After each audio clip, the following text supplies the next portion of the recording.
With Matilda still in Normandy, Stephen of Blois wasted no time securing his rule. On December 22, 1135, he was crowned King of England at Westminster Abbey. Unlike Matilda, Stephen was a male ruler with strong ties to the English aristocracy, and his charismatic nature helped him gain allies. However, he still needed the ultimate seal of legitimacy, the approval of the Pope. In 1136, Stephen sent envoys to Pope Innocent II, seeking official recognition of his kingship. Despite having sworn loyalty to Matilda, the English Church now saw Stephen as a preferable choice. Pope Innocent, eager to maintain stability and prevent further disputes, granted his blessing to Stephen's reign. With papal support, Stephen's claim to the throne was further solidified, making it even harder for Matilda to challenge him. Despite his early success, Stephen's rule was far from secure. Many of England's powerful nobles had only reluctantly accepted his kingship, and discontent simmered beneath the surface. The kingdom was still divided, and Matilda's supporters were preparing for resistance. The first major threat to Stephen's reign came from Robert of Gloucester, one of the most powerful noblemen in England and Matilda's half-brother.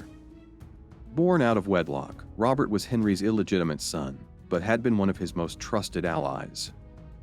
After Henry's death, Robert initially supported Stephen, but as the new king's rule grew weaker, he turned against him. By 1138, Robert of Gloucester openly rebelled against Stephen, declaring his loyalty to Matilda. His stronghold in the west of England became a center of resistance. He allied with Ranulph of Chester and other dissatisfied barons, raising an army to challenge Stephen's rule. Meanwhile, Matilda was preparing for her own return to England. In September 1139, Matilda finally made her move. She landed on the south coast of England, accompanied by her half-brother Robert of Gloucester and a small force of knights. Her goal was to rally her supporters and take the throne by force. She sought refuge at Arundel Castle, a strategically placed fortress held by Adelicia of Louvain, the widow of Henry I.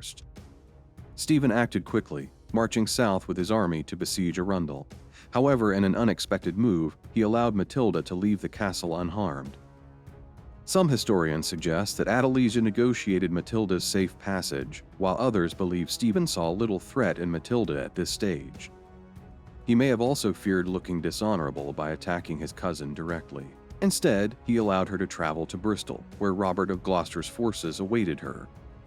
From her new base in Bristol, Matilda established her court and began strengthening her forces. Over the next 2 years, the conflict escalated into a full-blown civil war. Robert of Gloucester and Ranulph of Chester had been launching attacks in the north, and Stephen was forced to respond. In early February 1141, he marched to the city of Lincoln, where Ranulph had taken control of the castle. What Stephen did not realize was that Matilda's forces were preparing a large counterattack. On February 2, 1141, the forces of Empress Matilda and King Stephen clashed in the Battle of Lincoln, one of the most decisive confrontations of the Anarchy. Stephen, having besieged Lincoln Castle, found himself in a precarious position. Matilda's allies, led by Robert of Gloucester and Ranulph of Chester, had gathered a large army and marched to relieve the city. Despite being warned of their approach, Stephen refused to abandon his siege. Confident in his knights and personal strength, he chose to stand and fight. As the battle began, Robert of Gloucester's forces charged into Stephen's ranks, overwhelming them with sheer numbers. The fighting was fierce, and soon Stephen found himself isolated in the midst of the battlefield. Rather than retreat, he fought with great bravery, wielding his massive battle axe, cutting down enemies around him. However, his knights were overwhelmed, and as the battle turned against him, Stephen's axe shattered in his hands. With no weapon left, he was finally surrounded and captured. With Stephen taken prisoner, Matilda had won her greatest victory. The captured king was sent to Bristol, where he was imprisoned. Now Matilda had a clear path to the throne, and her forces marched toward Winchester and London to claim her crown. Despite Stephen's capture, the war was not over. One of Stephen's most powerful allies remained free, Henry of Blois, the Bishop of Winchester and Stephen's brother. Henry was a shrewd and politically influential figure, holding immense power as the papal legate in England. At first, Henry seemed willing to negotiate with Matilda. As Bishop of Winchester, he controlled the royal treasury and the church's backing. both of which were essential for any ruler's legitimacy. In March 1141, Matilda met Henry in Winchester, where he initially acknowledged her as Lady of the English, a step toward her coronation.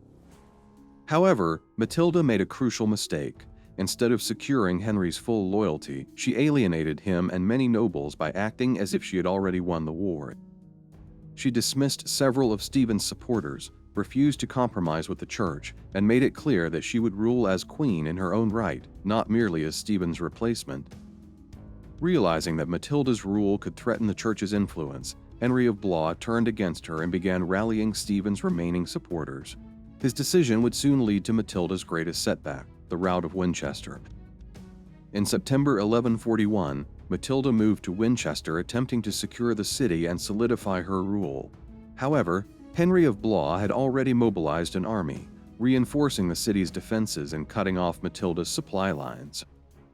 Seeing an opportunity, Henry called for Stephen's loyalists, and a combined force of Flemish mercenaries and Angevin defectors besieged Matilda's army within Winchester. The situation quickly turned against her. Realizing she was trapped, Matilda ordered a hasty retreat, but what followed was a disastrous rout. Matilda barely managed to escape with her life. However, her half-brother Robert of Gloucester was not so lucky. He was captured by Stephen's forces, creating a crisis for Matilda. Stephen's supporters now had a bargaining chip. In November 1141, Matilda was forced into a prisoner exchange, releasing Stephen in return for Robert of Gloucester. This single act reversed her greatest victory. Stephen was free, and the war continued. With Stephen restored to power, Matilda had lost momentum, and Stephen sought to strike a decisive blow.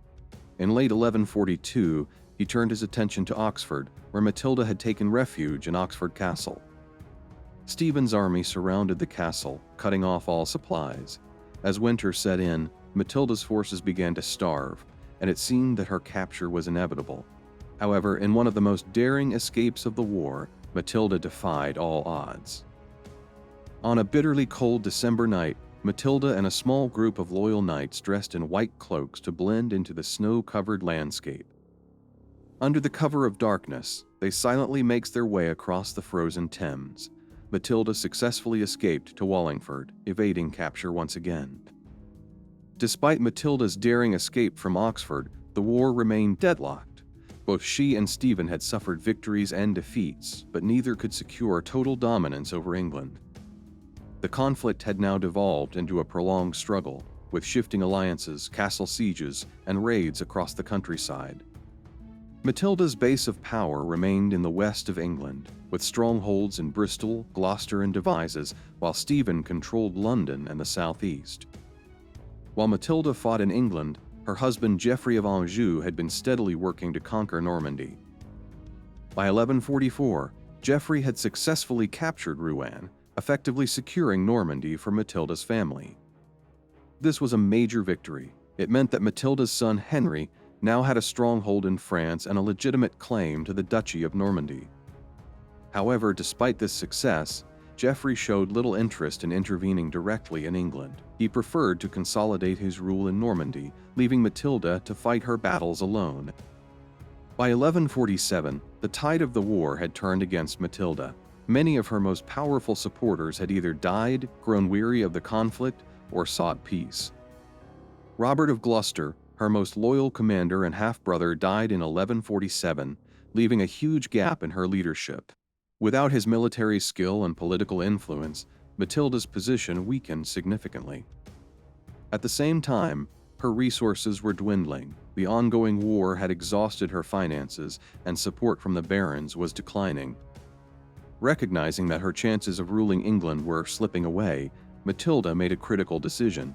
In 1148, she left England and returned to Normandy, effectively abandoning her claim to the English throne. She settled in Rouen, focusing on securing her son Henry's future rather than her own. Though her personal ambitions had failed, her son's rise to power would soon change the course of history. With Matilda gone, the hopes of her supporters now rested on her son Henry Fitz-Empress, the future Henry II of England. By the late 1140s, Henry was emerging as a capable leader. In 1149, He crossed into England and attempted to rally support, but his efforts were premature, and he returned to Normandy. Meanwhile, Stephen's rule remained unstable. Though Matilda was gone, the war had devastated England, and Stephen struggled to maintain control. His greatest hope for securing his dynasty lay in his son Eustace, whom he sought to have crowned as his successor. By 1153, England was still ravaged by the Anarchy. Henry Fitz-Empress was now ready to challenge Stephen directly. Unlike his mother, Henry had spent years building his power base. As Duke of Normandy, Count of Anjou, and heir to the Angevin lands, he commanded vast resources and had proven himself a skilled leader. In January 1153, Henry landed in England with a small but disciplined army determined to seize the throne.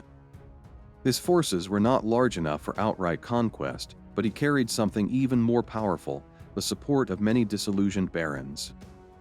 Rather than launching a direct assault on Stephen, Henry moved strategically. He traveled across England, securing pledges of loyalty from key nobles, reinforcing castles and avoiding major battles. Stephen's last hope for securing his dynasty rested on his son Eustace, who was eager to continue the fight. However, in August, Eustace died suddenly, possibly from illness or poisoning. His death was a devastating blow to Stephen. With no strong heir to inherit his claim, many of his remaining supporters lost faith in a war. The loss of Eustace, combined with Henry's growing power, forced Stephen to reconsider his position. After nearly 2 decades of civil war, he recognized that continued fighting would only further weaken the kingdom. Later that year, Stephen and Henry met at Wallingford, where they negotiated a peace settlement, the Treaty of Wallingford. Under its terms, Stephen would remain king for the rest of his life. Henry would be recognized as Stephen's heir and succeed him upon his death. With this treaty, the war effectively ended and the anarchy. Though Stephen retained the throne, it was now only a matter of time before Henry took control. On October 25, 1154, Stephen died, marking the end of his troubled reign. As per the treaty, Henry Fitz-Empress was declared King Henry II of England. Henry's rise marked the beginning of the Angevin Empire, a vast domain stretching from England to Normandy and Anjou. Though Matilda had never ruled England as queen, her son's victory ensured that her bloodline would define England's future.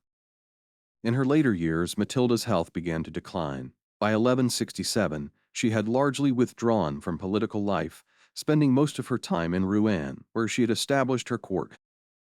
On September 10, 1167, Empress Matilda passed away at the age of 65. She was buried in Rouen Cathedral. Though she never wore the English crown, her son's reign as Henry II marked the beginning of the Plantagenet Dynasty, one of the most powerful in English history.